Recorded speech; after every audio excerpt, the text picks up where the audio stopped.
Operation সিঁদুরের পরই লাহোরে পরপর 3টি বিস্ফোরণ এবং বিমানবন্দরের পাশেই মিসাইল হামলা বলেই এমনটাই দাবি প্রত্যক্ষদর্শীদের। বন্ধ করে দেওয়া হলো এয়ারপোর্ট।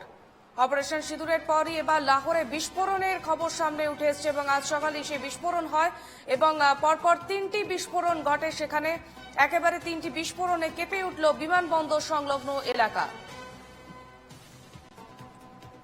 বিমানবন্দরের পাশেই মিসাইল হামলা বলে এমনটাই কিন্তু দাবি প্রত্যক্ষদর্শীদের এবং যার জেরে বন্ধ করে দেওয়া হয়েছে এয়ারপোর্ট।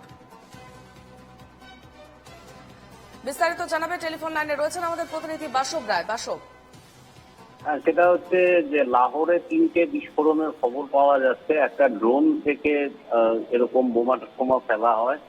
জায়গাটা হচ্ছে গোপালনগর নাসিরাবাদ এরিয়ায়। তার পাশেই ওয়ালটন এয়ারপোর্ট আছে লাহোরে। তা গতকালই পাকিস্তান তাদের বায়ুসীমা সব দেশের জন্য, এমনকি নিজের দেশের যাদের বেসরকারি বিমান আছে সবটার জন্যই বন্ধ করেছিল। তো এটা বলা হচ্ছে ড্রোন থেকে বোমা ফেলা হয়েছে, কিন্তু কোন ড্রোন সেটাকে পাকিস্তানের সামরিক বাহিনী সেই ড্রোনটাকে নামিয়েও ফেলেছে।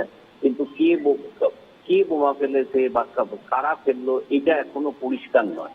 তবে লাহোরের নাসিরাবাদ এলাকা, তার পাশে ওয়ালটন এয়ারপোর্টের কাছে 3টে বোমের আওয়াজ শোনা যায়। এটাই সেখানকার সাধারণ মানুষও বলছেন।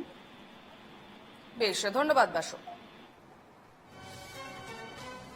বিমানবন্দরের পাশেই মিসাইল হামলা এবং লাহোরে পরপর 3টি বিস্ফোরণ। এখনো পর্যন্ত এই বিস্ফোরণ কারা ঘটালো সে বিষয়ে কোনো রকম তথ্য সামনে আসেনি। তবে জানা যাচ্ছে যে অপারেশন সিঁদুরের পরই লাহোরে এই বিস্ফোরণের ঘটনা আজ সকালে ঘটে।